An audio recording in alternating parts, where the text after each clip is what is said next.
तो ये आपका क्वेश्चन शुरू करने जा रहे हैं जो आर.एस. अग्रवाल का एग्जाम्पल नंबर 11 है और एनसीईआरटी का एक्सरसाइज 7.3 का क्वेश्चन नंबर 1 है। ठीक है ना। तो दोनों आपसे हो जाएंगे, एक ही तरह से बनाना होगा।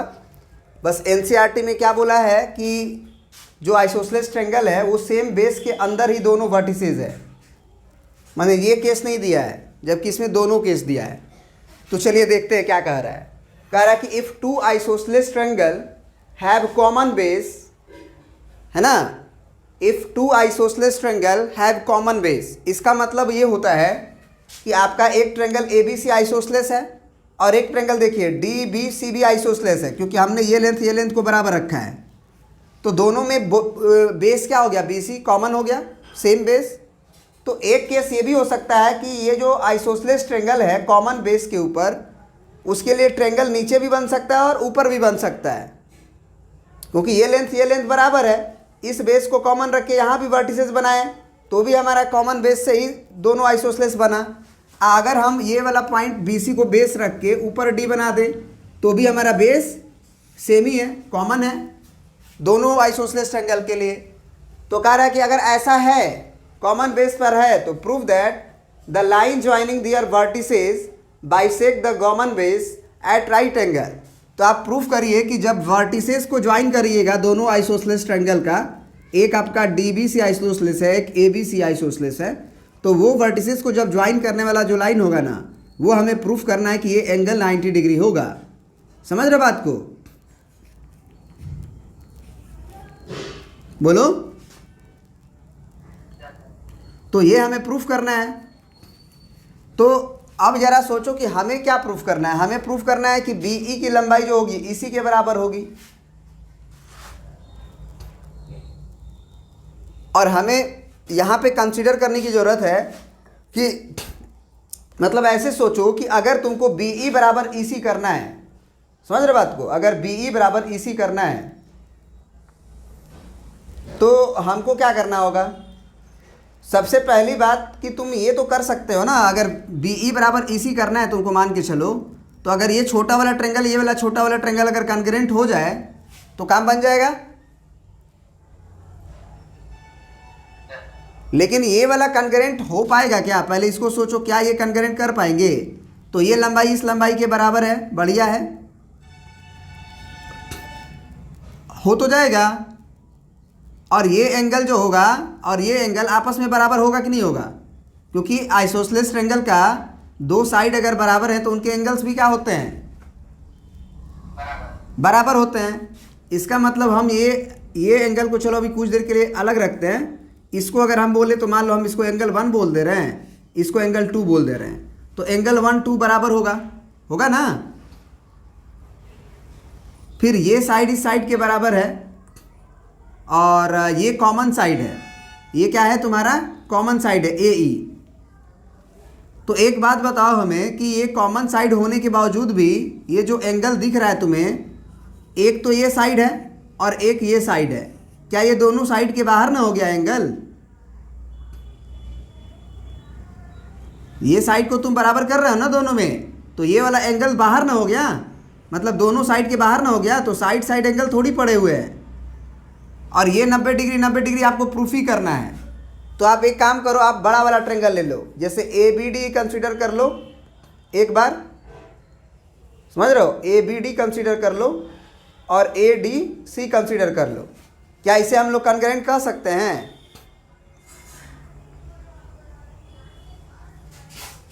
देखो, ये लंबाई इस लंबाई के बराबर, ये लंबाई इस लंबाई के बराबर, यहाँ जो एंगल बन रहा है वो इसके बराबर, और यहाँ जो एंगल बन रहा है वो इसके बराबर। सही बात है?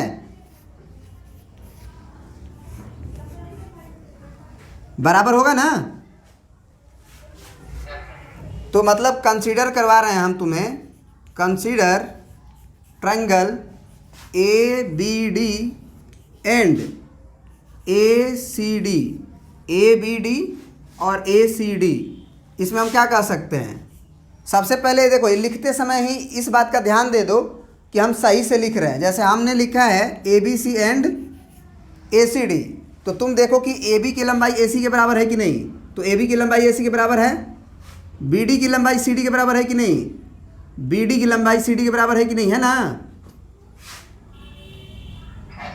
और यहाँ देखो ए डी की लंबाई ए डी के बराबर है कि नहीं, मतलब ये हम सही लिखे हैं ऑर्डरिंग।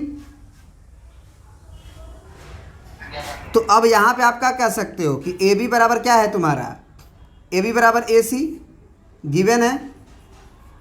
फिर आप और क्या लिख सकते हो, बी डी बराबर सी डी लिख सकते हो, बी डी बराबर सी डी। ये कैसे, ये भी गिवन।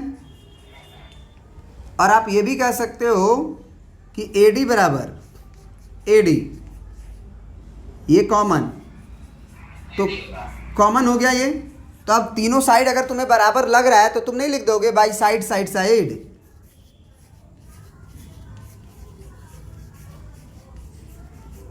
तीनों साइड अगर तीनों साइड के बराबर हो गया तो by side side side congruency कौन सा ट्रायंगल प्रूफ हो गया हमारा, ए बी डी।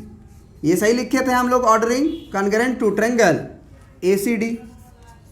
समझ रहे हो बात को।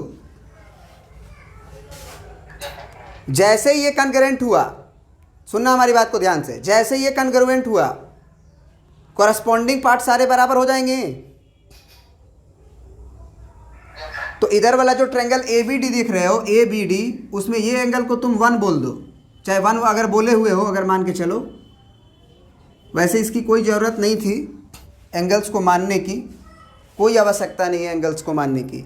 आप डायरेक्ट ऊपर वाला ही एंगल मान लो। समझ रहे बात को, कि इसकी आवश्यकता ही नहीं पड़ रही है हमें। आप क्या कर लो, इसको 1 बोल दो, इसको 2 बोल दो, इसको तुम 3 बोल दो, इसको तुम 4 बोल दो। तो एक बात बताओ, एक बात बताओ, ऐसा ही इसमें भी होगा, इसमें भी ऐसा ही होगा। बी डी जो है वो डी सी के बराबर होगी, देखो। फिर ए बी इसके बराबर होगी, और ए डी कॉमन है दोनों में। बोलो, ए से डी की लंबाई कॉमन है ना दोनों में। तो ये दोनों ट्रायंगल फिर से उधर वाला भी कॉन्ग्रुएंट हो रहा है एक साथ। दिक्कत क्या है, अब जैसे ही कॉन्ग्रुएंट हो गया तो इसको आप क्या कह लो ना, इसको एंगल 1 बोल लो, इससे एंगल 2 बोल लो, ठीक है। और नीचे वाला जो एंगल है इसको आप क्या बोल लो, एंगल 3 बोल लो, इसको एंगल 4 बोल लो। तो क्या हम लोग लिख सकते हैं एंगल 1 बराबर एंगल 2। क्या है कि ए बी डी में पहला एंगल ए ही ना है, ए बी डी में पहला एंगल 1 ही ना है, और उधर भी एंगल ए है तो वो 2 के बराबर होगा। उसी तरह से एंगल 3 जो होगा वो एंगल 4 के बराबर होगा। कैसे, by C P C T. तो ये बराबर हो गए, इसमें तो कोई दिक्कत नहीं है ना। अब जरा आप हमें बताओ कि जैसे ही ये बराबर होगा, मतलब एंगल 1 2 के बराबर हुआ और एंगल 3 और एंगल 4 के बराबर हुआ, तो हम ये करना चाहते थे कि ये छोटा वाला ट्रायंगल ये छोटा वाला ट्रायंगल को कॉन्ग्रुएंट। अब तो हो गया कॉन्ग्रुएंट, हो गया ना। कैसे, अब तुम खुद बताओ कैसे। ये साइड इस साइड के बराबर था, दिया गया था, बोलो। ये वाला साइड जो है इस साइड के बराबर था, ये एंगल ये 2 के बराबर आया, और ए ई की लंबाई ए ई के बराबर है। तो ये दोनों ट्रायंगल कॉन्ग्रुएंट हो गए कि नहीं हो गए। समझ रहे बात को। एक ये ट्रायंगल था और एक ये ट्रायंगल था, अलग बना लो। हम बोले कि ये आपका ए से ई है और ये भी तुम्हारा ए से ई ही है, ये बी हो रहा है और ये सी हो रहा है। ये वाला एंगल इस वाला एंगल के बराबर है, ये वाला एंगल इसके बराबर हुआ है, और एक वो साइड कॉमन कौन दिखाई दे रहा है, एक साइड तो तुम्हारा ये भी दिखाई दे रहा है कि ए बी की जो लंबाई है वो ए सी के बराबर है। तो अगर ये लगाओगे तो तुम सोचो कौन सा थ्योरम लगा, एंगल के बीच में साइड है ना। यही ना बोल रहे हो कि सर हमको समझ में नहीं आता है कि कौन सा लगाएं, कौन सा लगा। तो जरा बताओ कि ये एंगल और ये एंगल के बीच में साइड है। तो अगर ये लगाओगे तो तुम क्या लिखोगे भाई, एंगल साइड एंगल, और अगर मान लो कि तुम ये बोलोगे कि सर हम ये बराबर नहीं करेंगे, हम इसको करेंगे बराबर, हम कहेंगे कि ये लंबाई के बराबर है क्योंकि ए ई कॉमन है। तो अब बताओ कि अगर ये साइड और इसको कुछ नहीं किए हो, ये साइड को इस साइड के बराबर किए हो और ये एंगल को इस एंगल के बराबर कर रहे हो, तो दोनों एंगल के जो ये दोनों एंगल है उसके बाहर साइड हो गया है ना, देखो ध्यान से। तो अगर ये बाहर हो गया है तो हम एंगल साइड लिखेंगे। समझ में आ रहा बात? तो ये समझना जरूरी था। अगर आपको कंफ्यूजन हो रहा है कि आखिर कौन सा लग रहा है, तो आप दोनों ट्रायंगल को सेपरेट बना लो, बाहर बना लो, एक इधर एक उधर। फिगर उसी के जैसा, जैसे ए ई है तो ए ई के जैसा ही एक साथ, ए बी इधर है, ए बी इधर बना लिए, ए सी इधर बना लिए। अब जो साइड्स बराबर दिखेंगे वो बराबर हो जाएंगे। अब सुनो, डायरेक्ट हम अब लिख सकते हैं, कारण वगैरह तुम लिख लेना। Triangle A B E is congruent to, अगर देखो अगर ए बी ई लिखे हैं, ए बी ई लिखे हैं तो उधर से ए सी ई लिखेंगे। समझ रहे बात को? ऑर्डरिंग का ध्यान देना जरूरी है ना, तो ऑर्डरिंग का ध्यान देना जरूरी है। तो ए बी जो है वो ए सी के बराबर था, देख लो ए बी ए सी के बराबर था। फिर आपका यहाँ देखो ए ई जो है वो ए ई के बराबर था, ए ई दो गो सही है तो सब सही है। कारण लिख लोगे, कोई दिक्कत तो है नहीं, बता दिए कैसे। जैसे ही ये बराबर हुआ, समझना बात को, क्या जो सी पी सी टी से जो सेकेंड लास्ट है, सेकेंड लास्ट से बराबर होगा?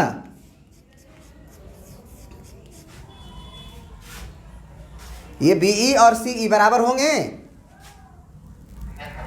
उसी तरह के हम बोल दे रहे हैं, इस एंगल को बोल दे रहे हैं, मान लो 3 4 भी यूज हो चुका है ना हमारा, तो 5 और 6 बोल देते हैं। इस एंगल को हम फिर से ये 5 और 6 बोल देते हैं, जो 1 2 लिखे हैं, 5 और 6। तो अब बताओ कि इसमें इधर वाले ट्रायंगल में एंगल 5 को क्या बोलोगे? इधर वाले ट्रायंगल में ई बोलोगे, लास्ट वाला बोलो। तो ई वाला ई के बराबर होगा ना,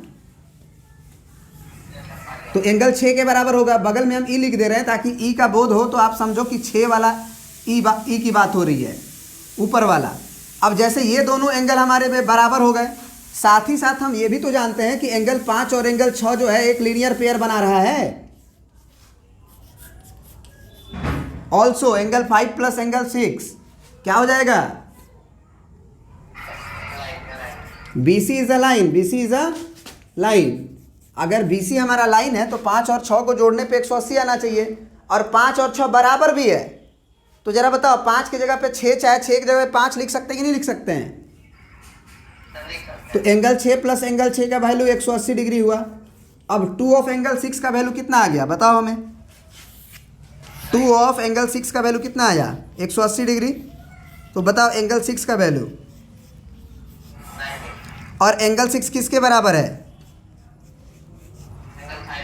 तो इसका मतलब एंगल 5 भी 90 डिग्री हुआ और एंगल 6 भी 90 डिग्री हुआ।